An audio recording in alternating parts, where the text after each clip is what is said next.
Hello dear students, welcome back to organise knowledge channel. और आज की जो वीडियो है उसमें डिस्कस करेंगे worksheet number 26 for class 8th विषय विज्ञान है। और ये वर्कशीट आपके लिए 26 अक्टूबर 2021 के लिए शेड्यूल की गई है। आज की जो वर्कशीट स्टूडेंट्स उसमें हम प्रकाश जो चैप्टर है उसको कंटिन्यू करते हुए आगे पढ़ेंगे।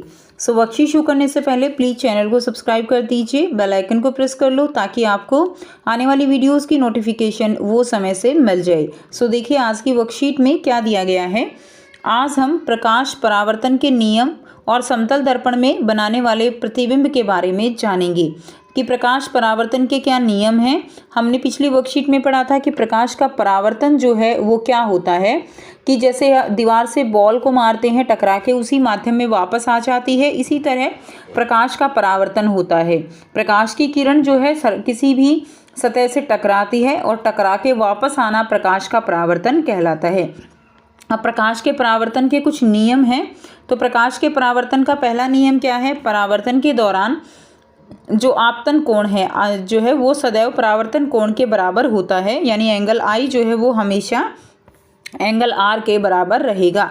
तो यहाँ से देख सकते हैं ये आपतित किरण है और अभिलंब के साथ जो है ये जो कोण बनेगा, अभिलंब जो कि इसके बिल्कुल ऐसे 90 डिग्री के एंगल पे जो है कोण पे बनाया जाता है, ठीक है। तो इसके साथ जो कोण बनेगा ये आपतन कोण होता है, और जो परावर्तित किरण है उसके साथ जो कोण बनेगा वो जो है परावर्तित कोण कहलाता है, परावर्तन कोण कहलाता है। तो ये जो कोण होगा हमेशा ये जो है इसके बराबर होता है, यानी ये जो है एंगल आई है तो ये जो है एंगल आर है, तो एंगल आई हमेशा एंगल आर के बराबर होगा। प्रकाश परावर्तन का दूसरा नियम क्या कहता है, आपतित किरण आपतन बिंदु पर अभिलंब तथा परावर्तित किरण ये सभी एक ही तल में होते हैं।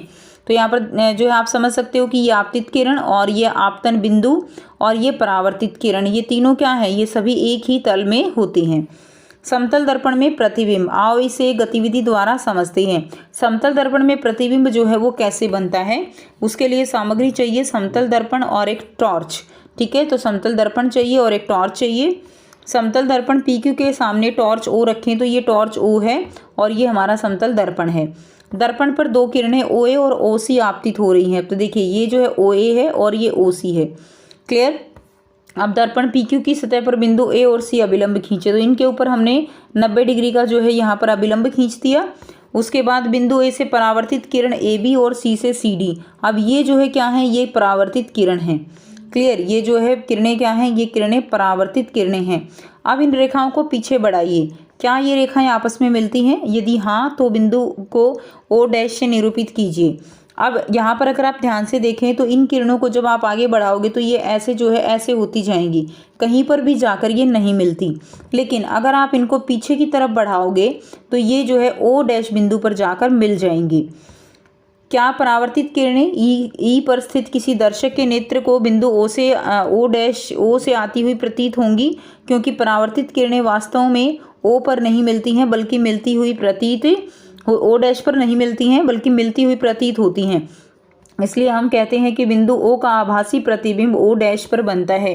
तो होता क्या है, तो यहाँ पर आप देख सकते हो कि ये जो किरणें हैं ये यहाँ पर इस तरफ नहीं मिलेंगी, लेकिन इस तरफ जो दर्पण है उसके पीछे मिलती हुई कहीं प्रतीत होती हैं, यानी O जो है यहाँ पर इसका जो प्रतिबिंब है वो कहाँ पर बनेगा, टॉर्च हमें यहाँ पर दिखाई देती है, ठीक है। जब हम यहाँ से उसको देखते हैं तो टॉर्च जो हमें यहाँ पर ऐसा लगेगा मानो दर्पण के पीछे हो। जब आप मिरर में अपना फेस देखते हो तो आपको भी लगता है जैसे आप जो है मिरर के पीछे खड़े हुए हो, ठीक है।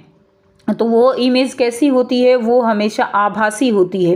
वास्तविक कब होती है, जब एक्चुअल में जो किरणें होती हैं इनके मिलने से अगर ये कहीं मिल जाती तो यहाँ पर जो है कोई जो भी प्रतिबिंब बनता वो वास्तविक होता।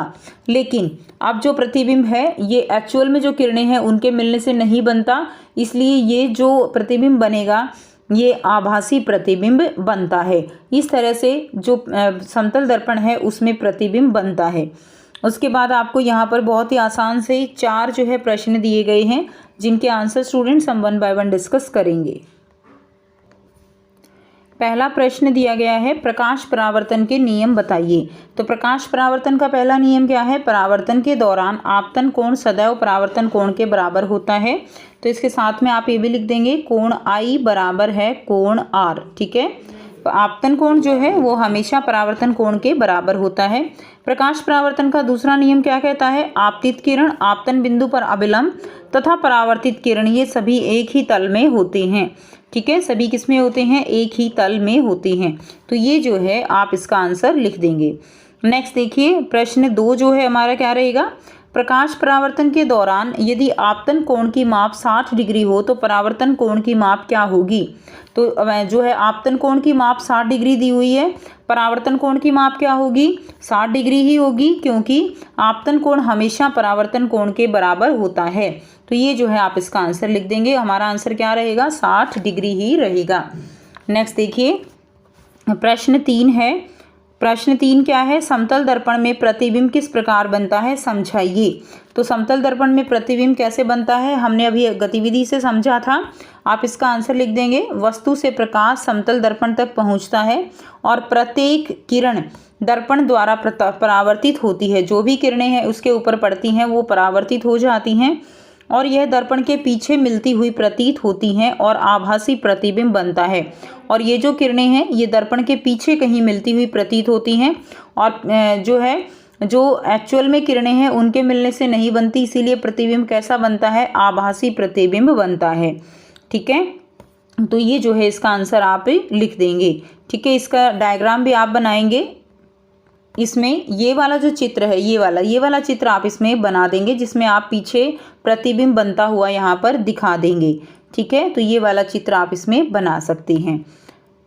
नेक्स्ट जो है प्रश्न 4 है। किसी वस्तु की सतह पर पड़ने वाली एक आपतित किरण सतह के साथ 30 डिग्री का कोण बनाती हो तो इसका आपतन कोण और परावर्तन कोण कितना होगा? तो देखिए इसमें क्या रहेगा? इसमें सबसे पहले आपको समझना ज़रूरी है कि क्या दिया गया है। ये हमारे पास जो है क्या है? सतह है। मान लीजिए ये जो है कोई भी सतह है और इसके ऊपर आपतित किरण जो है वो इसके ऊपर आकर जो है क्या होती है? पड़ती है। ठीक है, ये आपतित किरण आकर पड़ी। अब ये आपतित किरण सतह के साथ ये वाला जो कोण है ये 30 डिग्री का बना रही है। 30 डिग्री का कोण बनता है। अब हम क्या करेंगे? अगर यहाँ पर 30 डिग्री का कोण बनता है तो अगर हम देखें इसके ऊपर अभिलंब डालें तो ये जो कोण है ये कितने का है? ये 90 डिग्री का है।